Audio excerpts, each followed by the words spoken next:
The National Weather Service did confirm that an EF0 tornado did touch down along Altondo Avenue earlier this morning with 85-mile-per-hour winds. So they did have rotation in that area. But we're also seeing damage throughout Charlotte from other parts.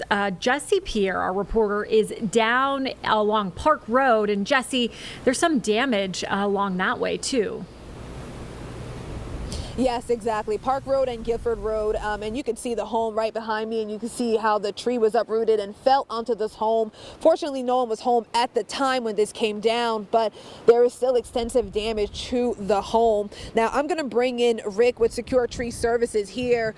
He's been kind of over here throughout the day, kind of talk to us about the work that's going to be done and really the damage we're seeing behind.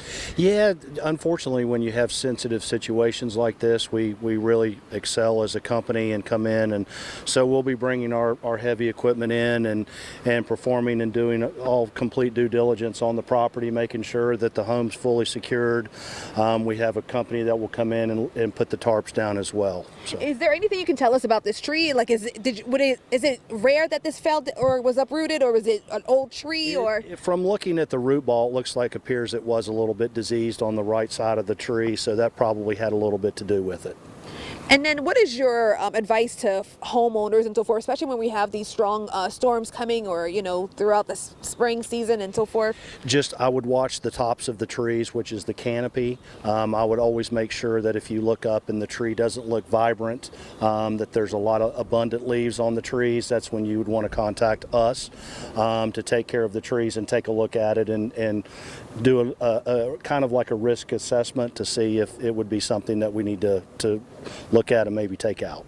And what is the work that is going to be involved in actually taking this down? You told me you have some huge equipment coming in. We do. We invested in what's known as a grapple saw. It's a huge piece of machinery. It reaches up. It's got an arm on it, and it's got a saw on the end of it. And so we'll just reach up and very gingerly take out the tree. So. How long is that going to take? I would say it'll probably take us 3 hours to complete. So, well, we appreciate you. Thank you so much, Rick. You. So, again, you could see this damage to this home. Thankfully, no one was home at the time, but we spent the day just kind of driving around in different communities. A lot of power outages out there.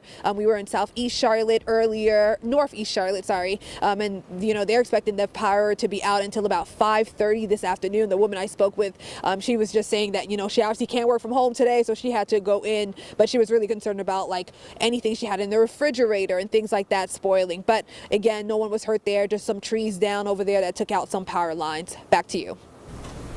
All right, Jesse, and I know, pretty big tree behind you, but in that area as well, are you seeing a lot of downed trees or just branches around, or what are you seeing? No, you know what? It's actually surprisingly pretty clear in this area. So like Rick mentioned, I think because this tree did have a little disease or a little older of a tree, the power of the storm might have helped taking it down. But there's a lot of other large trees on this same block, and everything else is standing, and there's not much debris on the ground and so forth. Now in the first area there was a lot more debris on the ground, but it was right when the storm had just come down really fast. So I think right now things are looking pretty clear, but this was just an unfortunate incident here with this large one.